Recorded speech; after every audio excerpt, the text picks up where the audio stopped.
Hello my dear learners, बिल्कुल एक नए वीडियो में आप सभी को स्वागत करता हूं। यह जो वीडियो है क्लास 12 के स्टूडेंट के लिए है। सब्जेक्ट हो रहा है जियोग्राफी। एबीटीएस सोल्व्ड लेकर आया हूं और ये सेट 3 है।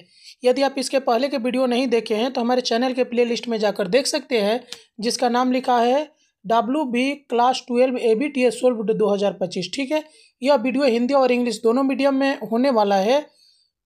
यदि आप इस बार 2025 में एग्ज़ाम देने वाले हैं तो मैं आपको सजेस्ट करूंगा कि एबीटीए ये जो सोल्व्ड वीडियो है ज़रूर देख लीजिए। यदि आपको इसका पीडीएफ चाहिए है, एबीटीए सोल्व, यदि आप पीडीएफ चाहते हैं हिस्ट्री, ज्योग्राफी, इसके अलावा इकोनॉमिक्स, एजुकेशन, फिलॉसफी, ईवीएस, अगर आपको किसी भी सब्जेक्ट का पीडीएफ चाहिए तो इस वीडियो के डिस्क्रिप्शन में मेरा व्हाट्सअप नंबर दिया गया है। वहाँ से जुड़कर कुछ टर्म्स एंड कंडीशन पर आपको पीडीएफ भी ज़रूर प्रोवाइड किया जाएगा। ठीक है, तो चलिए हम लोग आज का वीडियो शुरू करते हैं फटाफट बिना वक्त गंवाए हुए। वीडियो को लाइक करिएगा, कमेंट करके बताइएगा कि आप पश्चिम बंगाल के किस डिस्ट्रिक्ट से मेरे इस वीडियो को देख रहे हैं। चलिए, हमारा पहला क्वेश्चन क्या है कि अक्षय और अभिवृद्धि का सम्मिलित प्रभाव है तो ग्रेडेशन। उसके बाद देखिए, परिदृश्य संरचना प्रक्रिया और चरण का एक कार्य है। इस अवधारणा को किसने प्रतिपादित किया था? तो WM डेविस ने। छोटा नागपुर का पठार क्षेत्र में आमतौर पे बनने वाला अफवाह पैटर्न है तो ट्रेलिस। उसके बाद देख लिए, श्रीलंका में लिविंग फार्मेसी के रूप में जानी जाने वाली फसल है तो हरा नारियल। मानव निर्मित आपदा का एक उदाहरण है तो भोपाल गैस त्रासदी। ये पहले भी सेट में था, ये इंपॉर्टेंट क्वेश्चन हो रहा है।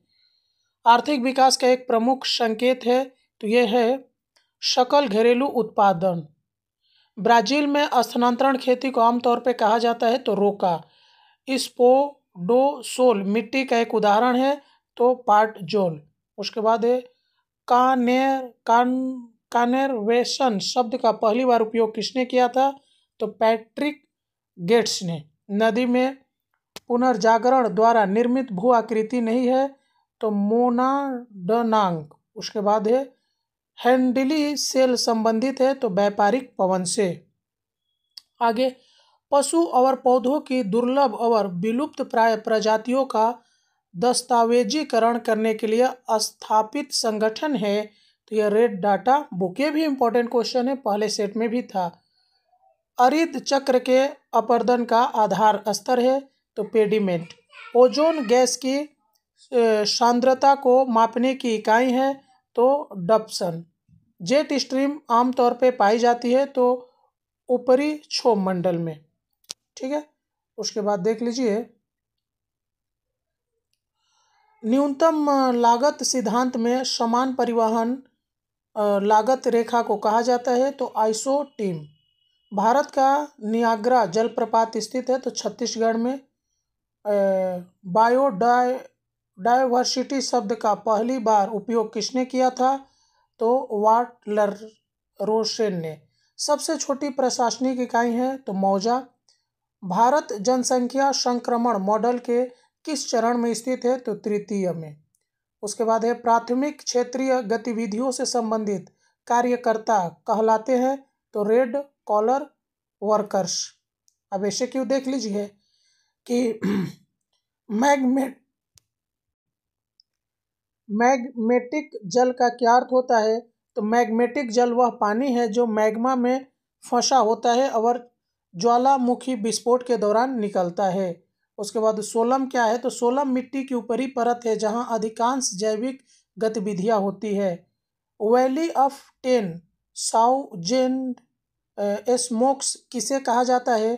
तो अलास्का में कटमई नेशनल पार्क को वैली ऑफ 10,000 स्मोक्स कहा जाता है। उसके बाद है फेच का अर्थ क्या है?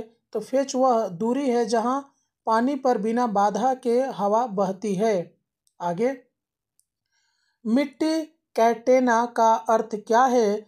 तो मिट्टी कैटेना ढलान पर मिट्टी का एक अनुक्रम है जो जल निकासी और अन्य स्थितियों में बदलाव को दर्शाता है। परिमाणी नदी को परिभाषित करें तो परिमाणी नदी भूमिका की प्रारंभिक ढलान का अनुसरण करती है। नदी पुनर्जागरण को परिभाषित करें तो नदी पुनर्जागरण नदी की अपर्दन गतिविधियों को नए सिरे से शुरुआत करने को कहते हैं, जैसे भूमि के उठने से। मोनेक्स क्या है तो मोनेक्स मानसून गतिशीलता का अध्ययन करने के लिए एक परियोजना है। उसके बाद है साइक्लोन की आंख का अर्थ क्या है तो साइक्लोन की आंख एक चक्रवात का शांत और ऑफ केंद्र होता है। उसके बाद थियोफाइट पौधा क्या है तो थियोफाइट पौधा चट्टानों पर उगते हैं और पोषक तत्व बारिश और हवा से प्राप्त करते हैं। एक हेलियोफाइट और एक साइयोफाइट पौधे का नाम बताए तो हेलियोफाइट सूरजमुखी का पौधा होता है, साइयोफाइट फर्न का पौधा होता है। ठीक है। गामा गतिविधि का क्या अर्थ है तो गामा गतिविधि किसी क्षेत्र के पूरे परिदृश्य में विभिन्न समुदायों की प्रजातियों की विभिन्नता को प्रदर्शित करता है। आगे पारिस्थितिकी शरणार्थी का अर्थ क्या है तो पारिस्थितिकी शरणार्थी वे लोग होते हैं जो पर्यावरणीय समस्याओं जैसे बाढ़ या सूखे के कारण अपना घर छोड़ने के लिए मजबूर हो जाते हैं। फ्लैश फ्लड क्या है तो फ्लैश फ्लड अचानक और तीव्र बाढ़ है जो भारी बारिश या बांध टूटने के कारण होती है। आगे मिश्रित खेती का क्या अर्थ है तो मिश्रित खेती वह कृषि पद्धति है जिसमें फसल उत्पादन के साथ पशुपालन भी किया जाता है। उसके बाद है पाम कल्चर का क्या अर्थ है तो पामन कल्चर फल उत्पादन पेड़ों की खेती को कहते हैं। श्वेत क्रांति के जनक कौन है तो डॉक्टर वर्गीज कुरियन। उसके बाद है ग्रीन विलेज क्या है तो ग्रीन विलेज वह गांव है जहां पर्यावरणीय टिकाऊ प्रथाओं को अपनाया जाता है।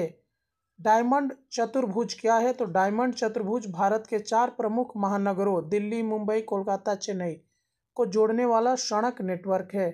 भारत में योजना क्षेत्र के जनक कौन माने जाते हैं तो प्रोफेसर PN माथुर। ठीक है। अब देखिए इंग्लिश वर्जन नीचे में दिया गया है, मैं वीडियो को धीरे धीरे स्क्रॉल करके ऊपर लेके चला जा रहा हूँ, आप इसे देख लीजिएगा, नोट डाउन कर लीजिएगा। और यदि आपको इसका PDF चाहिए तो इस वीडियो के डिस्क्रिप्शन में मेरा WhatsApp नंबर दिया गया है, ज़रूर कमेंट करिए और हमें बताइए कि आपको PDF लगेगा कि क्या और किस सब्जेक्ट के ऊपर मैं आपको और वीडियो बनाऊं, कमेंट करके बताइएगा। ठीक है। हमारा ये शॉर्ट देख लीजिए SAQ। ओके, वीडियो कैसा लगा कमेंट ज़रूर करिए। आपका एक कमेंट और एक लाइक मेरे को दूसरे वीडियो बनाने के लिए मोटिवेट करता है। चलिए यहीं पे हमारा वीडियो समाप्त होता है, मिलते हैं किसी और वीडियो में, तब तक के लिए जय हिंद।